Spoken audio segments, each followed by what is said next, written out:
Pemirsa, ribuan penonton antusias menyaksikan balapan MotoGP Malaysia 2025 di sirkuit internasional Sepang, Malaysia.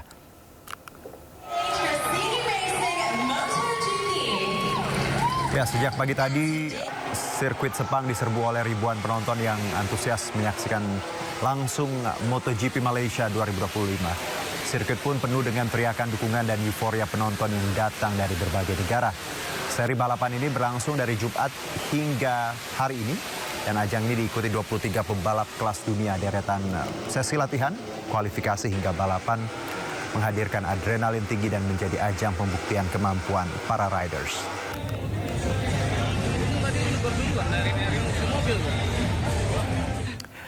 Langsung kita menuju sirkuit Sepang, Malaysia. Ada rekan Cikal Bintang di sana. Cikal, bagaimana suasana sore hari ini? Silakan. Baik, terima kasih Bang Juno. Pak Juno, saat ini saya sedang berada di sirkuit Sepang, Malaysia. Seperti diketahui, balapan utama MotoGP Malaysia sudah berlangsung pada pukul 3 sore hari ini, waktu Malaysia, atau pukul 2 waktu Indonesia Barat. Saat ini saya sedang berada di depan pintu gerbang sirkuit Sepang, Malaysia, di mana bisa dilihat banyak penonton yang sudah membubarkan diri karena mereka sudah selesai menyaksikan ajang MotoGP Malaysia 2025. Untuk MotoGP Malaysia sendiri tadi berhasil dimenangkan oleh Alex Marquez, yaitu adik Marc Marquez yang merupakan pembalap Gresini Ducati. Dia berhasil mengasapi Pedro Acosta dari Red Bull KTM. Kemudian ada Francesco Bagnaia yang gagal finish dalam balapan kali ini.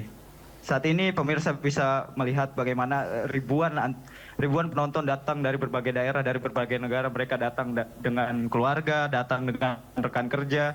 Mereka bersama-sama menyaksikan ajang MotoGP seri balapan ke-20 musim ini. Untuk seri balapan ke-20 musim ini, gelar juara sudah ditentukan oleh Marc Marquez, ya, yang kemudian klasemen posisi kedua ditempati oleh Alex Marquez.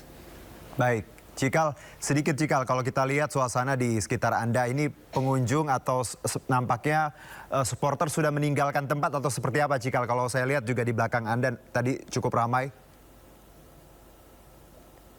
Ya baik, izin saya perlihatkan kepada pemirsa bagaimana penonton berduyung-duyung meninggalkan sirkuit Sepang. Oke, Cikal. Baik, seperti ini situasinya bagaimana para penonton. Mereka akan menuju shuttle bus yang gratis ya disediakan oleh otoritas tempat.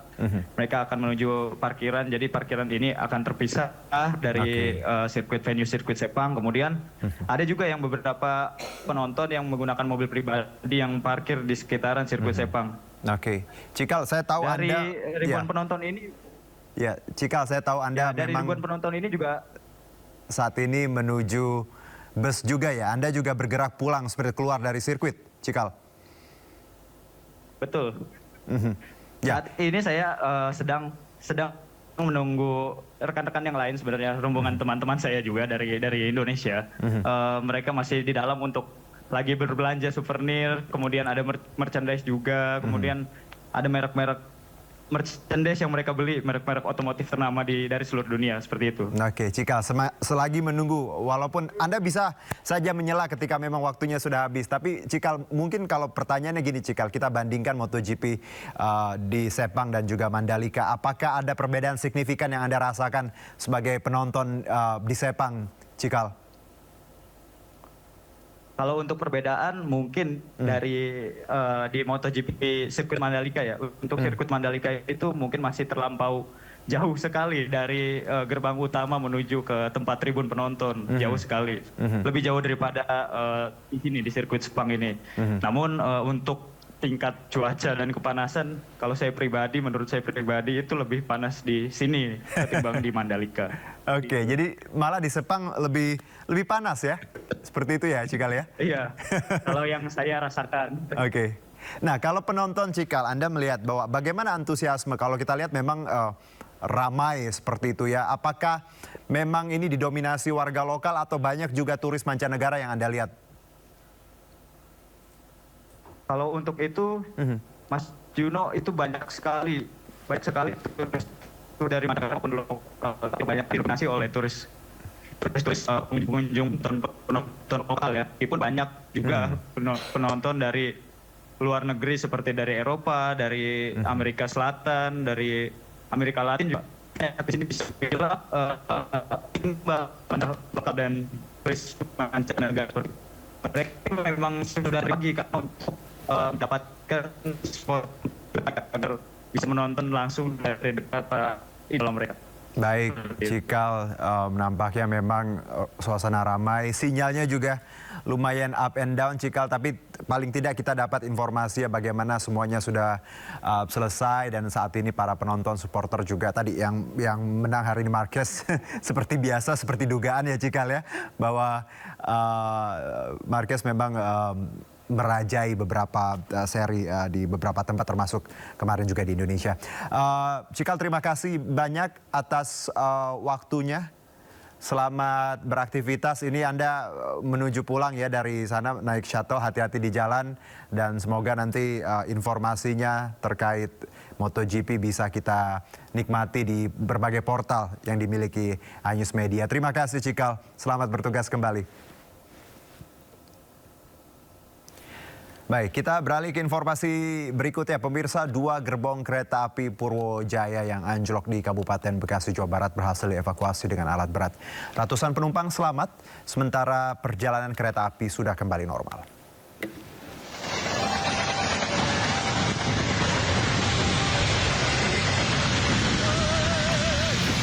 Dua gerbong di bagian belakang rangkaian kereta api Purwojaya jurusan Jakarta Cilacap, yakni gerbong pembangkit dan gerbong penumpang, anjlok hingga keluar dari rel di perlintasan stasiun Gedung Endah, Kabupaten Bekasi, Jawa Barat. Posisi gerbong berada persis di tepi sungai dengan kondisi miring ke sebelah kanan.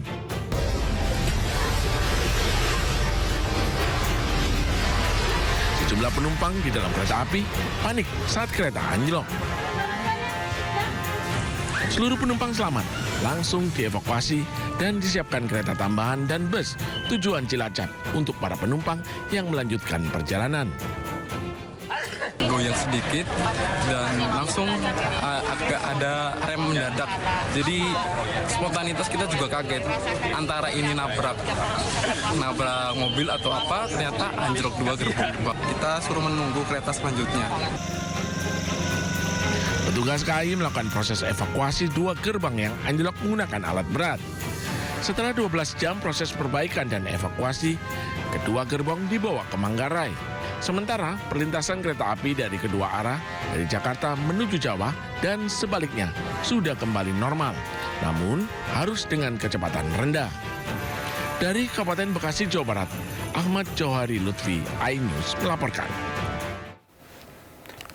PT KAI menjelaskan jalur lokasi anjloknya 2 gerbong kereta Purwojaya sudah bisa dilewati rangkaian kereta. Meski dengan kecepatan rendah, perbaikan rel kereta pun dilakukan sejak Sabtu malam dan rampung Minggu dini hari. PT KAI Daob 1 Jakarta menyampaikan permohonan maaf dan memastikan bahwa seluruh penumpang kereta api 58F Purwojaya relasi Gambir Cilacap dalam keadaan selamat. Setelah 2 kereta di belakang rangkaian anjlok di emplasemen stasiun Kedung Gede, tepatnya di kilometer 56 plus 1/2 pada Sabtu tanggal 25 Oktober pukul 14:14 waktu Indonesia bagian Barat. Kami menyampaikan bahwa seluruh penumpang telah dievakuasi dengan aman dan mendapat pelayanan perjalanan lanjutan menggunakan kereta api pengganti lainnya. Juga ada yang menggunakan angkutan bus. Petugas gabungan dari Daob 1 Jakarta bersama 2 unit kren dari Bandung dan Cirebon melakukan penanganan sejak Sabtu sore hingga Minggu dini hari. Tepat pada pukul 02.00 waktu Indonesia bagian Barat, tanggal 26 Oktober 2025, jalur Kedung Gede Lemabang kembali dibuka. Dan kereta api Bogowonto menjadi kereta pertama yang melintas. Dilanjut kemudian pada pukul 4:47 kereta api 134 Parayangan relasi Gambir tujuan Bandung sebagai KA berikutnya yang lewat dengan kecepatan 10 km per jam. selama proses evakuasi, beberapa kereta api jarak jauh dan lokal mengalami penyesuaian perjalanan. Saat ini lintas sudah dapat dilalui dengan kecepatan terbatas atau taspat 10 km per jam. Dan normalisasi penuh dilakukan setelah pemeriksaan akhir prasarana selesai. Tidak ada korban jiwa dalam kejadian ini. Untuk penyebab anjlok masih dalam proses investigasi bersama Direktorat Jenderal Perkeretaapian dan LRT Jabodebek yang sempat mengalami kendala perjalanan di Cawang, Jakarta Timur Sabtu pagi akhirnya telah kembali beroperasi. Sebelumnya gangguan terjadi pada sistem third rail atau rel penyuplai listrik yang tidak berfungsi. LRT kenapa nih guys? LRT kenapa? Atau lagi ada study tour atau ada apa nih atau mogok, kita nggak tahu. Video beredar di media sosial para penumpang LRT Jabodebek berjalan kaki menyusuri rel kereta Sabtu pagi di kawasan Cawang, Jakarta Timur. Kejadian ini disebabkan pada sistem third rail atau rel penyuplai listrik hingga berdampak pada semua lintas pelayanan tidak dapat dioperasikan sementara waktu. Masalah kelistrikan yang menjadi penyebab gangguan sejumlah perjalanan LRT. Keterangan ini didapat dari akun resmi media sosial LRT Jabodebek. Sementara manajer Public Relations Kereta Api Indonesia Mahendro Trangbawono menyatakan saat ini proses penanganan gangguan telah selesai dan layanan LRT Jabodebek telah kembali beroperasi normal di seluruh lintas pelayanan. Dari Jakarta, Rio Manik, iNews melaporkan.